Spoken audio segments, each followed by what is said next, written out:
deliver and who needs to be present at the delivery room. And by doing this, we improve the outcomes for these children. Many cases of congenital heart disease, like transposition of the great arteries, can develop significant compromise and harm and morbidity in the first few hours after birth if we fail to recognize why the baby is blue. So we can avoid that early compromise with a prenatal diagnosis. And of course, if we know a baby has cyanotic heart disease, such as tetralogy Fallot or transposition, we will do the right thing in the delivery room and in the neonatal intensive care unit. We won't have to wait for the diagnosis. So now we talked about how important congenital heart disease is, how common it is, and why it's so important to pick up congenital heart disease before birth. So how good are we, all of us, at picking up congenital heart disease before birth? We all have a lot of room to improve. This is a paper from the United States, North America, that appeared in 2015 that looked at what percentage of babies with major forms of congenital heart disease are being detected prenatally in the United States. I'm from California. We're only picking up 31% of congenital heart disease, so 70% are still being missed. And throughout most of the United States, that's the case. The best part of the United States, on the East Coast, only 46% of major defects are being picked up. That means even in the United States, with all of its resources, the chances are if you're born with a major heart defect, you're more likely than not to have it missed before birth. So I think in most places around the world, we have a lot of room to improve. And the problem, sometimes people think, well, we're pretty good at doing the four-chamber view. It's just the outflow tracts that we need help with, but that's not true. If you look at AV canal defects or atrioventricular septal defects, the incidence of detection was only 40.8%. Well less than half are being detected, even in a four-chamber view. And tetralogy Fallot, a typical outflow tract lesion, is picked up a little bit, only 26.6% of the time. So the problem is four-chamber view imaging and outflow tract imaging, and we're going to talk about ways that you can all improve so that your chances of detection of all these major forms of congenital heart disease will be far better than this. Dr. Greg DeVore, a friend and colleague, and I published this editorial just a couple years ago talking about some of the reasons we think congenital heart disease is being missed and how our guidelines are not adequate. And I want to talk to you a little bit more about those issues and what we should be doing better. So these are just two of the fetal cardiac screening guidelines. Dr. Nguyen mentioned the ISSWA guidelines that came out 2013, and AIUM, which is the American Institute of Ultrasound and Medicine, also issued guidelines in the same year for low-risk pregnancies. Here I've listed what I feel are the most important considerations for you to work on in your own practices, possibly if you're trying to improve detection. And you can see, if we look on the left, clips, looking at the heart beating, the AIUM in the United States, so not often the doctors do not do the scan. I do my own scanning. Many doctors do not. It's very important to see the heart beating or to acquire clips so that whoever is interpreting the study can see the heart beating. ISSWA recognizes that. AIUM still does not require that. Color flow is not required by either set of guidelines, but I think it's very important to start using color even in low-risk pregnancies. Both guidelines recommend the incorporation of outflow tracts. The 3-vessel view, I think, is very important to incorporate in low-risk pregnancies, but is not recommended or mandated. It's not mandated by either set of guidelines. And then the last two issues are angle of acquisition and scanning techniques to optimize image quality. These are issues that I think have not been addressed adequately by the guidelines. And they're very important, and I think these are important reasons, maybe among the most important reasons why we're still missing congenital heart disease so frequently. So I'm going to talk about angle of acquisition very closely and scanning techniques extensively today. And we'll also demonstrate them on the live models. For angle of acquisition, the key is, as I'll talk about, to be relatively perpendicular to the septum, to the atrial septum and the ventricular septum when you're looking for ventricular septal defects or atrial septal defects. So let's look at what do the guidelines say for high-risk pregnancies, for fetal echo for high-risk pregnancies. ISWAG in 2008, AIUM in 2013, and the American Heart Association issued guidelines. I was part of those discussions in 2014. In high-risk pregnancies, all these guidelines recommend clips, and in fact, the Heart Association recommends sweeps. And I'll talk to you about sweeps because I think sweeps can be very important, particularly for the detection of transposition and some other abnormalities. Core flow is recommended in all high-risk pregnancies. Outflows and 3-vessel view recommended in all high-risk pregnancies by all guidelines. But if you see the angle of acquisition and scanning techniques generally are not discussed at all by the AIUM and the American Heart Association guidelines, and very limited mention in ISWAG. We're going to focus a lot on those areas because I think you'll get a lot of benefit by improving angle of acquisition and your scanning technique. So I'm going to go through one by one all these areas during this first talk. First, the importance of clips. You could see here a still frame image of the heart. It's hard to say if the mitral valve is normal or even if the tricuspid valve is normal. You really need to see the heart beating to be able to see the anatomy and the function and the excursion of the mitral valve and the tricuspid valve and even the ventricles. The cardiac anatomy you see much better when you see the heart beating. Always important to see the heart beating during your cardiac examination. And as I mentioned, sweeps, here sweeping from the abdomen to the fourth chamber, to the left outflow, the right outflow.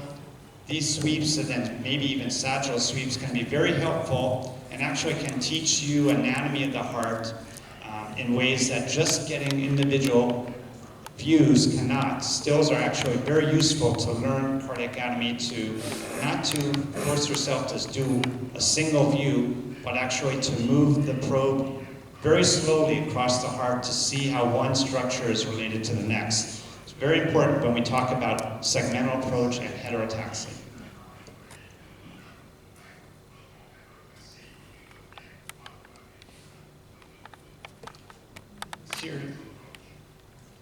Here's just some examples of why color flow can be so important. On the left, you could see a case of a small ventricular septal defect.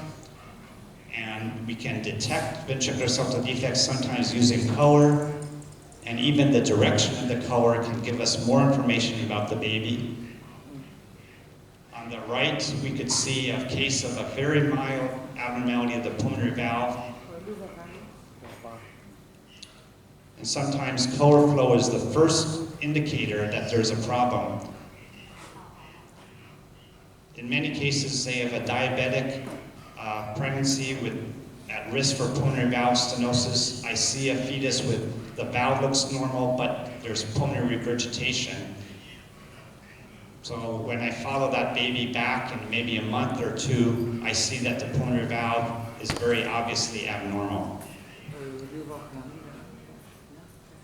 And then up right, you could see either the ductal arch or the aortic arch. Sometimes CoreFlow can demonstrate either ductal constriction in women who may be taking Advil or aspirin, or coarctation or abnormalities of the aortic arch where there's continuous flow. Finally, with color on the left, you could see a case of tricuspid valve dysplasia with severe regurgitation. And the severity of regurgitation can help us counsel and tell the patient how severe the defect may be. And we could actually the color can guide our delivery planning. Say in a baby with tetralogy Fallot, on the right, if there's retrograde flow in the ductus arteriosus, this is a baby more likely to be ductal dependent after birth. So this may impact where you want to deliver a certain baby. Now it's hard if you haven't been using color just to use it without any training. It takes a little bit of training and effort to learn how to optimize it. But if you don't optimize it, you can start looking like on the left, which is not useful at all. But if you change the gain and the sensitivity, just those two aspects, which maybe we'll do during the live scanning, and you have the optimal image angle, you'll be able to interrogate the ventricular septum using color. Pulmonary veins can be a little bit more difficult, particularly 20 weeks. There's not a lot of pulmonary blood flow. There's much more at 30 weeks. But again, you need to optimize the gain and the sensitivity. Here, we've gone from the left, but here on the right, the gain is too low, so we're not seeing any flow. You need to make sure the gain is high enough to see flow. And then here we've optimized the gain and the sensitivity, and this is before you even put on the color, especially for pulmonary veins. You want to make sure you optimize the image and you see where the pulmonary vein should be, and make sure it's coming straight towards the probe or away from the probe, parallel with the ultrasound. So when you, even before you put color on, you know it should be red or blue.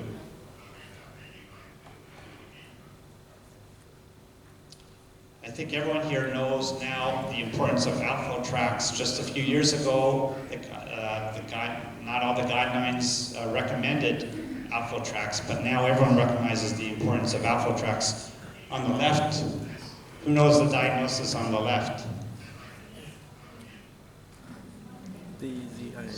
AV canal. Yeah, AV canal defect, and it's easy to see. I think it's easy to see because I've optimized the image and the angle, and we'll talk about that. If it's not optimized, it's very easy to miss AV canal. That's why most AV canals are still being missed around the world. And on the right, what's this? TGA, DCA. Yeah. It's a nice case of TGA, but most cases of TGA are missed because this is not a conventional view. Most of the time we don't get this view, right? So I'll talk to you about tricks to detecting transposition, I think, this afternoon. But just, I guess it was 31 years ago maybe, the 4-chamber view, this is a paper by Josh Capel in 1987 talking about the importance of the 4-chamber view, but now we recognize the outflow tracts may be even more important than the 4-chamber view.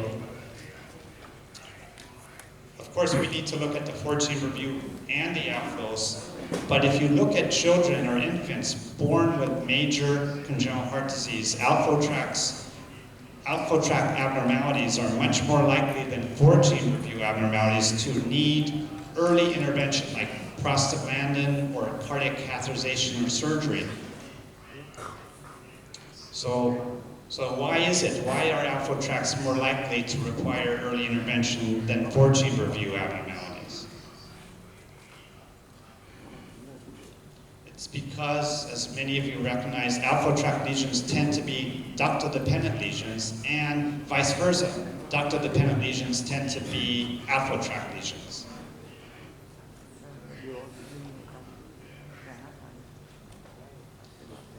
Now, just the importance of the 3-vessel view. This is the newest view many of us have been using, including myself. but it's a very useful view to show, at the very least, that it's not a right aortic arch. But it can give you a lot more information if you look at where the aorta is going, the size of the vessels, the color, the direction of flow in the vessels. It's a very powerful view, and if you haven't been using it, I recommend starting to try to learn it because it's a very powerful view, not that difficult. So finally now, in this first talk, I want to talk about angle of acquisition and scanning techniques. How do we go from this on the left to that on the right? First thing is, how do we make the image better? The guidelines generally don't even mention the quality of the image how to improve the quality of the image. I think it's very important that it's not just good enough to get a 4-chamber view, you need a good 4-chamber view, otherwise you will miss defects. Same for the Apple tracks. So what are my messages here are, first, choose the best probe, which is the highest resolution probe that has adequate penetration. In the United States, we have a bigger problem with obesity than in Vietnam, so it's more difficult. But wherever you are, when someone says, which probe do I want, I always try the one with the higher resolution. And I push a little hard, but I'll get to that. Then you've got to optimize the probe position on the maternal abdomen, which I'm sure I'll do this today. You want to find the right window on the mother's belly, start to scan, but you don't do that once during the exam because maybe 5 or 10 seconds later, the optimal window may be somewhere else. So you always want to keep finding the best position on the maternal abdomen to get the best window.